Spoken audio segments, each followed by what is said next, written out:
गाय का लात सहने में सभी लोग सहते हैं, दुधार गाय की लात सहने में कोई दिक्कत नहीं।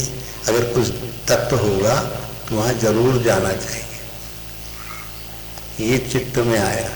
तो हमने कहा पता कैसा है, तो उसने कुछ बताया। फिर प्रतापगढ़ से रेलवे पकड़ना थी, फिर कोई और साधु मिल गया कबीर पंथी, वो थोड़ा घुमाया फिराया, आप कबीर पंथ में आ जाइए। हमने कहा सर कबीरों पंथ में जो है ये सारे सब नाम ही धारी है, नाम ही कबीर पंथ। खैर जो भी हो, फिर उससे हम पूछे भाई मानिकपुर कैसे जाते हैं, तो उन्होंने बताया ऐसे जाइए, ऐसे जाइए, ऐसे जाएंगे तो मानिकपुर पहुंच जाएंगे। और पूछते ताछते उसने बताया था, एक गेरुआ वस्त्रधारी सन्यासी थे, उन्होंने रास्ता बताया था। तो एक नागर में एक विश्वकर्मा जी थे, उन्होंने हमको जो है छितानी नाम के वो कल्याणपुर पहुंचा दिए। तो उस समय हमारे महाराज जी वहाँ पर कुआं खुदवा रहे थे, बिहर खुदवा रहे थे ना महाराज जी, बिहर खुद रही थी जब हम पहली बार गए थे कल्याणपुर। तो महाराज जी कुआं एक चौकोर है कल्याणपुर में, तो उसकी खुदाई लगवाए थे। कहने लगे ए ब्रह्मचारी, हम कहे बताओ ससुर लकलकान चले आए रहे हैं, कुछ खाए पिए है नहीं। तो बंधारी महाराज जो है उस समय वंशधारी महाराज वहाँ के वो थे, जैसे यहाँ पुजारी हैं। तो उन्होंने पपीता वपीता कटवाया, कहने लगे बैठिए आप। कहें कैसे आए, कहाँ जाएंगे, वो धारकुंडी जाना है। तो आप बोले कि जो है आ जाओ, कुछ सेवा लगी है। हम कहा महाराज काल करे सो आज करे सो काल कर। इन्होंने एक दोहा कहा कि हम कहा कल फिर देखा जाएगा कि कहीं काल करे सो आज करे सो अब, पल में परलय हो तो बहुरी करेगा कब। हमको महाराज यही कहा गया है कि आज करे सो काल करे सो परसों, जल्दी जल्दी क्या करता है, अभी पड़े हैं बरसों। तो हमारे महाराज जी वही कल्याणपुर में सब काम वाम करवाने के पूरे मैनेजमेंट इन्हीं के पास था। खेती बेती पूरी वहीं की देख करवाते थे, इन्हीं के देख रेख में खुद भी करते थे और करवाते भी थे। तो वो तो थोड़ा हास्य प्रसंग बताया आप लोगों को।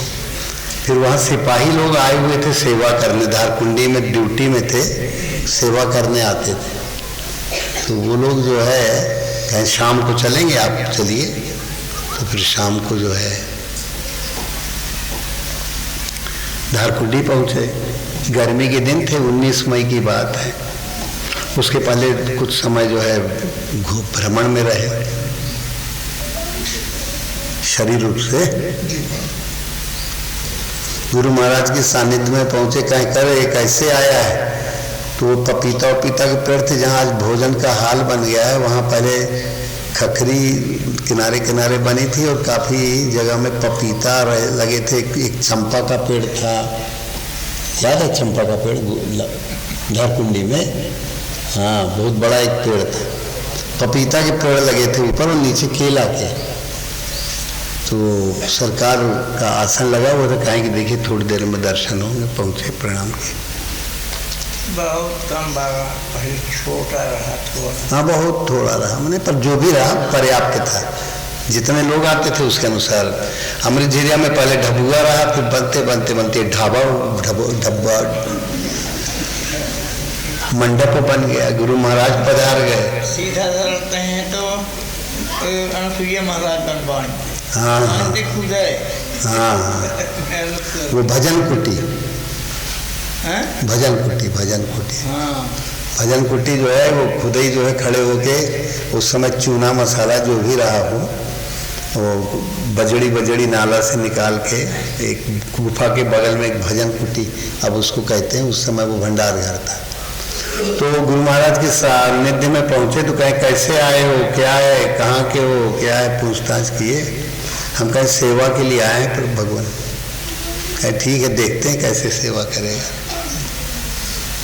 तो गुरु महाराज की अनुभव धारा पहुंची तो 15 दिन बाद देखे कि हम जो है वो संत निवास में कुंड के ऊपर एक बरामदा और एक कुआं कमरा है पुराना, वहाँ बैठे सो रहे थे। तो आया कि सरकार कह रहे हैं कि चलो हवन करो, और एक तरफ गुरु महाराज बैठ गए हमको, फिर वो बताते गए ऐसे ऐसे ऐसे हवन करो। अब जो भी समय बताए हुए तो उससे हुआ कि दीक्षा दे रहे हैं। तो तब से फिर ये हुआ कि अब यही गुरु महाराज के सानिध्य में रहना है। अगर वो अनुभव ना आया होता तो पांडिचेरी तरफ जाते, पर गुरु महाराज खींच रहे थे, फिर वो अनुभव दिए। फिर जैसी सेवाएं थी उसके बारे में, क्योंकि ये प्रसंग जो है गुरु महाराज के जन्मोत्सव का है, पर वो लिंक कैसे बनी इसके लिए हमने इतना वर्णन किया है, वो भी न करते, क्योंकि ये प्रसंग जो है गुरु महाराज के प्राकट्योत्सव का है। गुरु महाराज प्रकट हुए और अपने गुरु महाराज के सानिध्य मिलिट्री में कुछ समय रहे, फिर जानकी कुंड रहे, फिर सन 45 से लगभग सन 56 तक अनसुईया में रहे। हाँ, जब वो आए थे कहते 5-6 साल हैं और तुम्हारे, ऐसा है। तो स्वामी जी 9 साल है। हाँ, बता तो रहे हैं आपसे, जब देश स्वतंत्र नहीं हुआ था तब पहुंच गए थे सरकार। तो वो 47 में देश स्वतंत्र हुआ, तो उसके पहले पहुंच चुके थे। तो क्या करें कि उसका हम जो है तिलक कर आए। भगवान में 10 पसेरी लगे चित्रकूट पैदल जाते रहे किसान। 8 पसेरी बताओ, 60 किलो। बहुत मेहनत की। 12 पसेरी, 10 नहीं 12 पसेरी, 1.5 मन। अब उसमें चना बना था, गेहूं कहाँ धरा है। चना का टिक्कर बनता था मोटा मोटा, और एक बार बनता था, भजन वजन करो नहीं तो भटक जाओगी। कोई जनता आती नहीं थी, कोई दर्शनार्थी ज़्यादा, कभी भूले भटके कोई आ गया, घनघोर जंगल था। तो कुछ रोटी बच जाए तो शाम के समय महाराज कहें आ जाओ रे फटीचरों, भजनानंदी हो, तो बैठा के एक एक चना की रोटी का टुकड़ा, पानी पिए खूब। तो सरकार कहें कि उस समय फिर मलेरिया बुखार, बड़े बड़े साफ सफाई थी नहीं उतनी, जंगल था उधर पर, तो मच्छर बहुत काटते थे, तो तिल्ली बढ़ जाती थी। तो एक वैद्यनाथ संस्थान आयुर्वेद का चलता है, उसके चलाने वाले राम नारायण शर्मा थे। वो आया करते थे, हमारे भी सामने 1 बार या 2 बार आए हैं धारकुंडी। तो वो प्राणदा औषधि दिया करते थे, कहीं उसमें बुखार चला जाता था हम लोगों का। तो दवा पीते पीते और कोई कुछ वैद्यकीय दवा दें तो उसमें वो प्राणदा, फिर उन्होंने कहा कि आप तिल्ली बढ़ जाती है, उसको पकड़ के उकड़ू बैठ के भोजन करिए, और ऐसे पकड़े रहिए और भोजन करते जाइए। तिल्ली बहुत बढ़ती थी, पहले बुखार ऐसा आता था धारकुंडी में भी और अनसुईया कि हम लोगों के ऊपर जब बुखार आता था, शुरू में वो सन 80 के पहले तक की बात है, बुखार आवे तो 4-4, 6-6, 10-10 गद्दे रख दो तो भी ठंड जाती नहीं थी। ठंडी के मारे, बुखार के मारे पहले ठंड लगती थी पहले। अरे उस समय जैसा बुखार अब आता ही नहीं। ये जब तौलिया आती हैं इनका दुनिया के हैं, और स्वामी सीसी पहरावत है। अरे वो तो अलग बात है, बुखार किया है कह रहे हैं कि बुखार भी ऐसा आता था। कितना बजा रहे?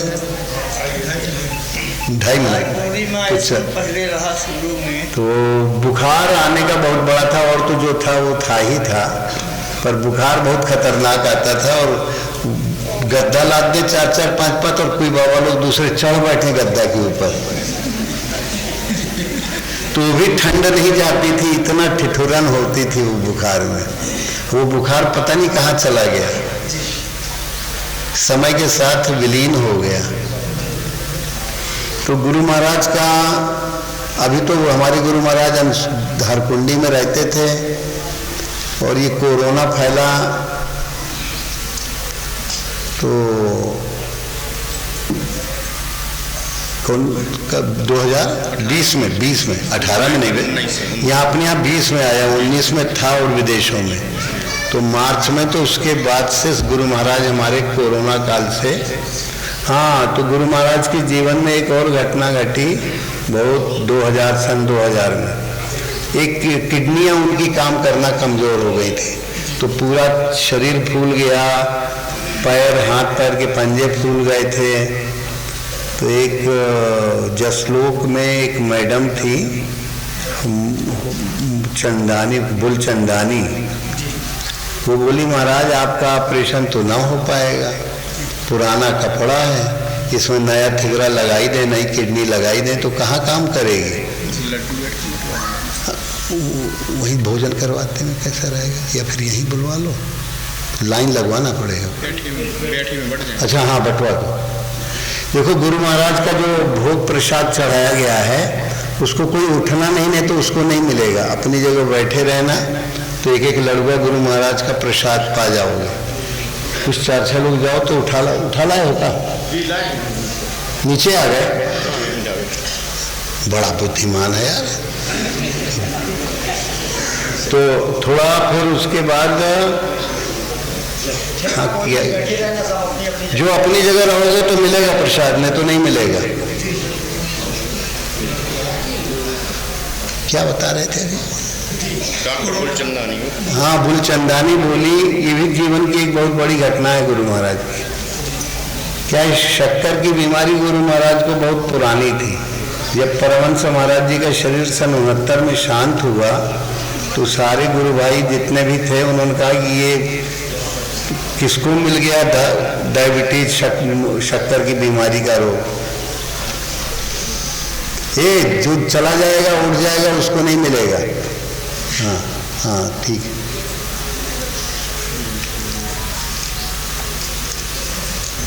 ऐसे बांटो कि एक तरफ से नहीं तो एक किनारे से, हाँ बांट रहे हैं, ठीक है ठीक है।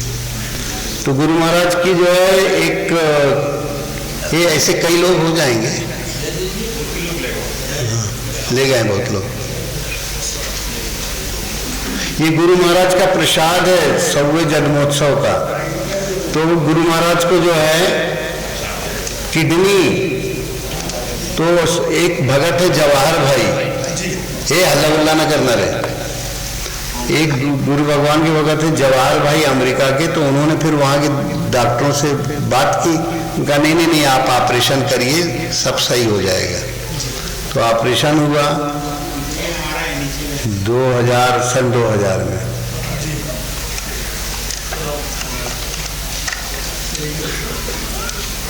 ऑपरेशन थोड़ा पहले कुछ थोड़ा गड़बड़ सड़बड़ हुआ था, फिर सुधर गया दूसरे दिन। कुछ उसके कारण थोड़ी कष्ट तो आते ही हैं, भक्तों का कष्ट जो लेते हैं तो कुछ न कुछ तो सहना ही पड़ता है। तो सन 69 में जानकारी में आया था कि गुरु महाराज को डायबिटीज थी, शक्कर का रोग।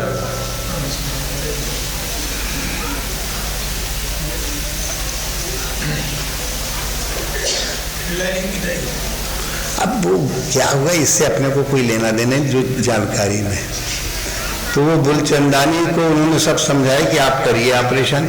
और आज विश्व में गुरु महाराज पहले व्यक्ति हैं जिनकी किडनी सन 75 साल की उम्र में बदली गई थी, और आज भी गुरु महाराज की किडनी काम यथावत कर रही। नहीं तो इतना लंबा समय किसी की सरकार के पीछे एक व्यक्ति और है, पर वो उसकी 55 साल की उम्र में किडनी बदली गई, नई उम्र थी उसकी। तो इसलिए जो है उसका थोड़ा अभी विश्व में सबसे अधिक, क्योंकि गुरु महाराज को 25 साल हो गए किडनी बदले हुए, और अभी भी किडनी यथावत काम कर रही है। तो आप लोग कोई उठेंगे नहीं, लड्डू प्रसाद पाते रहिए, जिनको नहीं मिली उनको सबको मिलेगा गुरु महाराज के 100वें दिन। इसके बाद फिर जिनको पंगत प्रसाद करना होगा तो आप लोग नीचे पंगत की भी व्यवस्था है, क्या बबलू? व्यवस्था है ना नीचे? हाँ, पर्याप्त व्यवस्था है। तो ये लड़ुआ तो खा ही लो, गुरु महाराज का लाडू प्रसाद।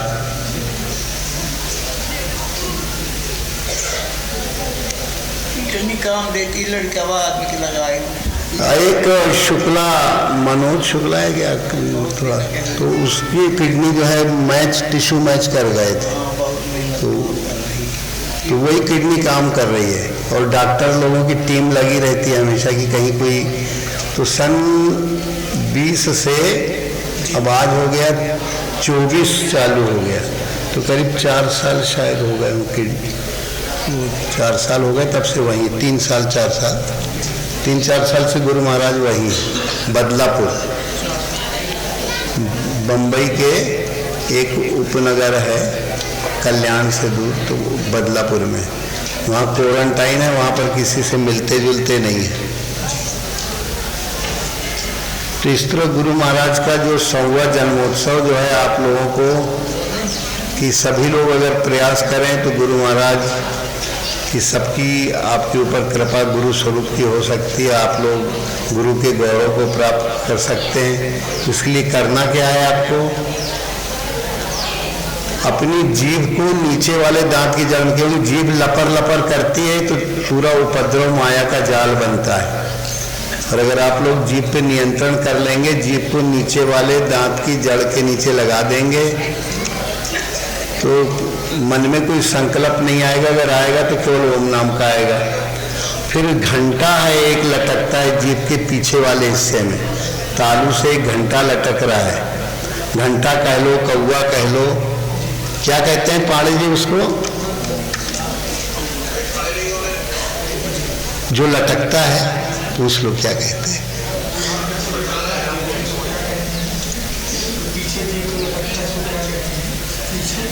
अरे इधर नहीं, जीभ के पीछे तालू से, अरे उनको याद ना होगा, कौवा कहते हैं।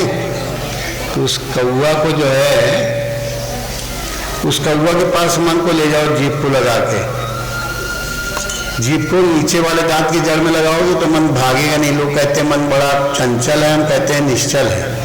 आप मन को, जीभ को कहाँ लगाइए, नीचे वाले दांत की जड़ के, क्या कह रहे हैं, हाँ ठीक कह रहे हैं। कौवा कहते हैं, काकभुशुंडी की जगह है वो,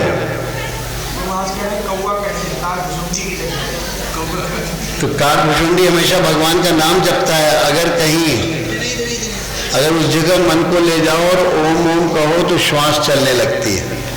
कौवे के पास मन को ले जाओ, तो अगर कौवा काकभुशुंडी हमेशा भगवान का भजन करता है, वो कहाँ है, आप ही के नाम, जीभ को अगर दांत के नीचे वाले दांत की जड़ के नीचे लगा दोगे तो जीभ के पीछे के हिस्से में कौवा लटक रहा है। तो 2 तीर्थ हैं आपके शरीर में, एक तो काकभुशुंडी का नीलगिरी पर्वत है, वहाँ पर ओम ओम कहेंगे तो श्वास चलने लगेगी। एक ओम कहने में श्वास ऊपर ब्रह्मरंध्र में जाएगी, एक ओम कहने में नाभि तरफ। प्रयास करो, अनुभव कर लोगे। आंखें बंद करो, रीढ़ की हड्डी सीधी रखो। तो एक दूसरी जगह है ओमकारेश्वर, वो भी आपके जो है शरीर में है। ये नाक की उठी हुई हड्डी है, इस हड्डी के नीचे अगर आप ओम ओम कहते हैं तो श्वास एक बार ऊपर जाती है, एक बार नीचे जाती है। ये 2 तीर्थ आपके शरीर में, एक काकभुशुंडी के रहने की जगह नीलगिरी पर्वत, वो उल्टा है। अगर उस जगह ओम कहो तो श्वास तुम्हारी आती जाती। तो अगर भगवान कृष्ण जो है, माने जितने महापुरुष हुए वो सब एक ही स्वरूप में विलीन हो जाते हैं, आत्म स्वरूप के परम बोध में, आत्मा के परम बोध में। तो अब इसी के साथ कि आप लोग ओम का जाप ओमकारेश्वर की जगह करिए, चाहे काकभुशुंडी की जगह करिए। ओम ओम का जाप करेंगे तो श्वास आपकी आते जाते कभी एक दिन जो है श्वास खड़ी हो जाती है और आपका मन शांत, पूरा जाप भी गायब हो जाता है, जाप भी चला जाता है, श्वास भी गायब हो जाती है और आप अपने बोध में स्थित हो जाते हैं। और उस बोध को निरंतर बनाते रहिए। इसी शुभकामनाओं के साथ कि सब लोग जो जीवनी सुने, थोड़ी बहुत, हम ज़्यादा तो नहीं विस्तार लिए हैं क्योंकि समय ज़्यादा हो रहा है, और आप लोग ओम का जाप और उसके अर्थभूत अपने गुरु स्वरूप का ध्यान करेंगे, ऐसी हम शुभकामना रखते हैं। बोलिए सद्गुरुदेव भगवान। धीरे बोले हो रे, बोलिए सदगुरुदेव भगवान की जय, बोलो सदगुरुदेव भगवान की जय। सब लोग फिर इसके बाद थोड़ा हटाओ तो यार इसको।